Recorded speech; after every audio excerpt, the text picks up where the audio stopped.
شروع اللہ کا نام لے کر جو بڑا مہربان نہایت رحم والا ہے۔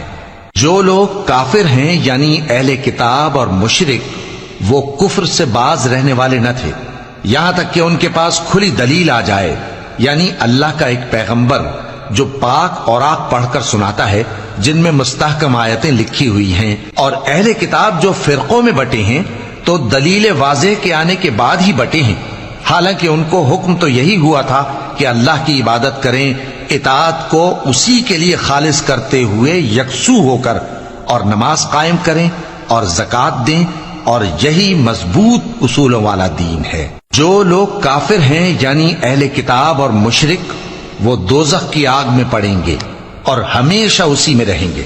یہ لوگ سب مخلوق سے زیادہ برے ہیں۔ بے شک جو لوگ ایمان لائے اور نیک عمل کرتے رہے وہ تمام خلقت سے بہتر ہیں۔ ان کا صلہ ان کے پروردگار کے ہاں ہمیشہ رہنے کے باغ ہیں جن کے نیچے نہریں بہ رہی ہیں، ہمیشہ ہمیشہ ان میں رہیں گے۔ اللہ ان سے خوش اور وہ اس سے خوش۔ یہ صلہ اس کے لیے ہے جو اپنے پروردگار سے ڈرتا ہے۔